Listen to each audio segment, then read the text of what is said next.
Hello दोस्तों, स्वागत है आपका करंट अफेयर की एक और नई वीडियो में। 12 नवंबर 2022 के जितने भी करंट अफेयर्स के क्वेश्चन हैं उन सभी को आज हम कवर करने वाले हैं। सो मेक श्योर वीडियो को पूरा ज़रूर से देखिएगा और आने वाले आपके जितने भी कॉम्पिटिटिव एग्जाम्स हैं उन सभी में आपकी हेल्प करने वाले हैं। सो वीडियो को करते हैं स्टार्ट।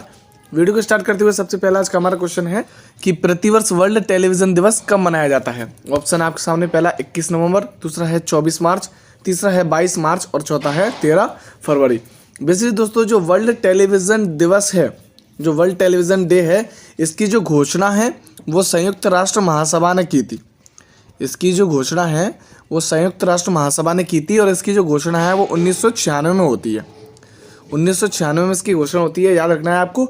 और जो संयुक्त राष्ट्र महासभा है, जो संयुक्त राष्ट्र महासभा है, इसको विश्व की लघु संसद भी कहते हैं। याद रखना है आपको, भारत की नहीं बल्कि विश्व की लघु संसद भी कहते हैं संयुक्त राष्ट्र महासभा को।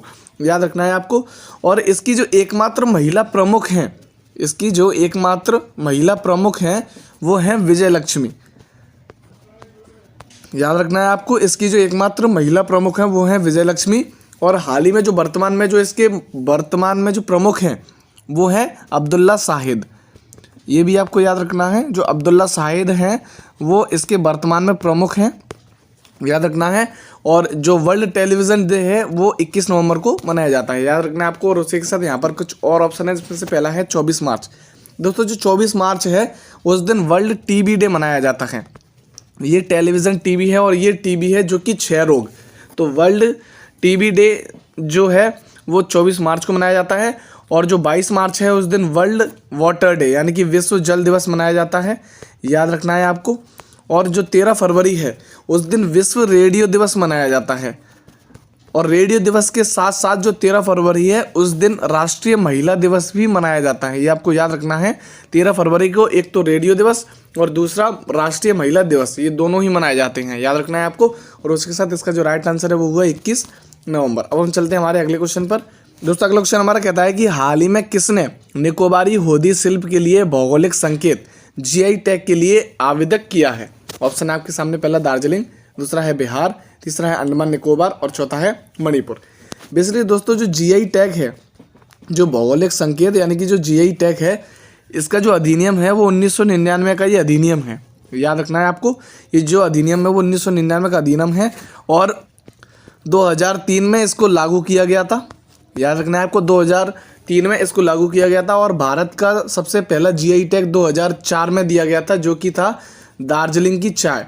दार्जिलिंग की जो चाय है वो 2004 में इसको पहला जीआई टैग मिला था, ये भी आपको याद रखना है।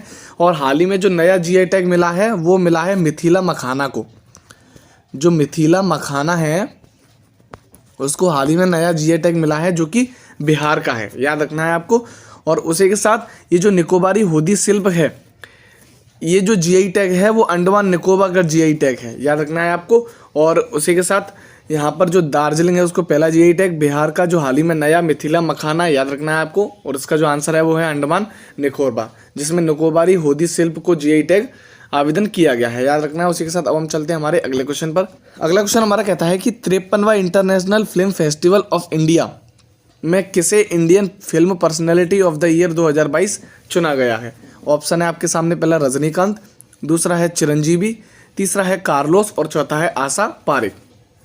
तो बेसिकली दोस्तों, जो film personality of the year है जो कि 2022 है, जो कि 53वां इंटरनेशनल फिल्म फेस्टिवल है, इसमें जो चुने गए हैं वो हैं चिरंजीवी चुने गए हैं, जो कि एक साउथ हीरो हैं, साउथ के हीरो हैं, ये आपको याद रखना है। जो चिरंजीवी हैं वो साउथ के हीरो हैं और इन्हीं को 53वें international film festival of India में जो 2022 है उसमें film personality of the year के लिए चुना गया है, याद रखना है आपको। और उसी के साथ ये जो चिरंजीवी हैं उनको 2006 में चिरंजीवी को पद्म भूषण से सम्मानित किया गया था, आपको याद रखना है। 2006 में इनको पद्म भूषण भी मिला है और जो पर्सनैलिटी ऑफ द ईयर 2022 है वो भी इन्हीं को मिला है, चिरंजीवी को, याद रखना है। उसी के साथ यहाँ पर कुछ और ऑप्शन है, जिसमें से पहला है रजनीकांत।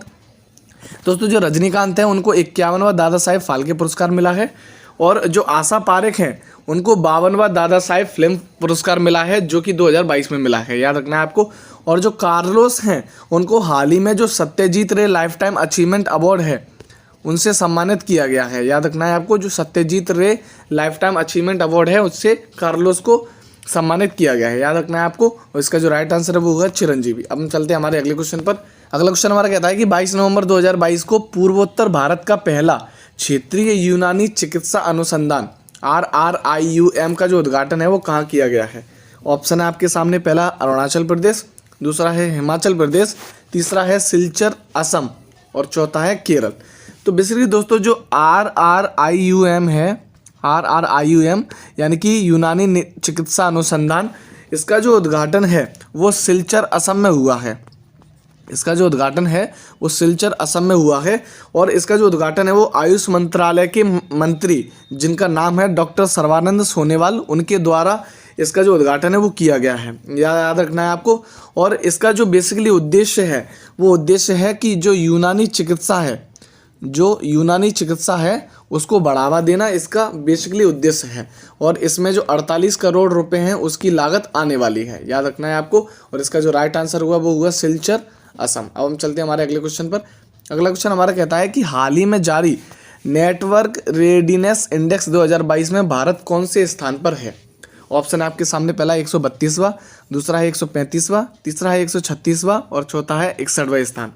तो जो हाल ही में जारी जो 2022 में जो नेटवर्क रेडीनेस इंडेक्स जारी हुआ है, इसमें जो भारत स्थान पर है वो है 61वें स्थान पर। इसमें जो भारत है वो 61वें स्थान पर है। और पिछली बार जो इसमें भारत इसका जो स्थान था वो था 67वां। तो उसमें से जो 6वें पायदान पर खिसक कर आ चुका है 61वें स्थान पर। अब याद रखना है आपको।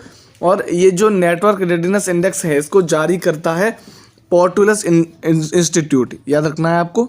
इसको जो जारी करता है वो है पोर्टुलस इंस्टीट्यूट, जो कि अमेरिका का है। याद रखना है आपको। और अमेरिका का होने के साथ ही इसमें जो पहले नंबर पर है वो भी है USA, यानी कि अमेरिका ही इसमें पहले नंबर पर है। याद रखना है। और भारत की जो रैंक है वो इसमें है 61वां रैंक। याद रखना है आपको। और उसी के साथ यहाँ पर कुछ और ऑप्शन है जिसमें से पहला है 132वां।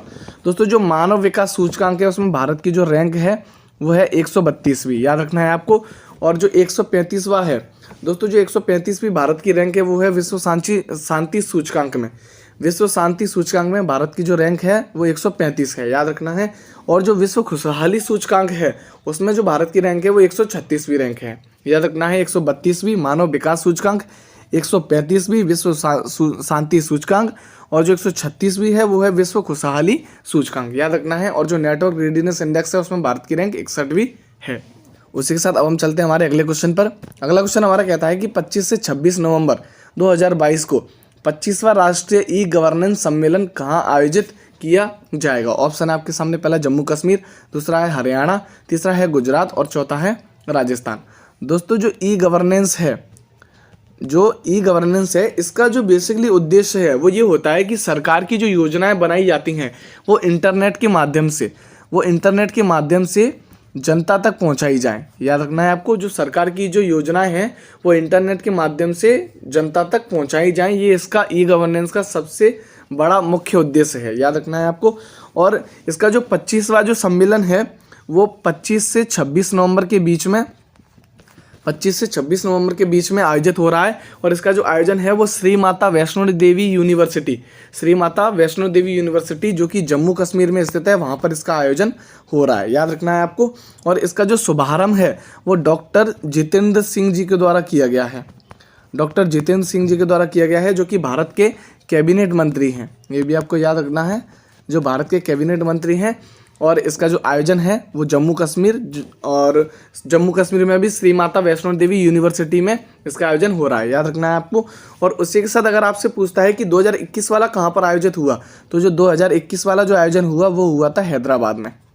ये भी आपको याद रखना है। 2022 का पूछे तो जम्मू कश्मीर, और 2021 का आपसे पूछता है तो वो हुआ हैदराबाद में। याद रखना है। अब हम चलते हैं हमारे अगले क्वेश्चन पर। दोस्तों अगला क्वेश्चन हमारा कहता है कि 20 नवंबर 2022 को किसने 6वीं बार ATP फाइनल्स टेनिस टूर्नामेंट का खिताब जीता है। ऑप्शन है आपके सामने, पहला शरद कमल, दूसरा है जोस बटलर, तीसरा है नोवाक जोकोविक और चौथा है कास्पारोव।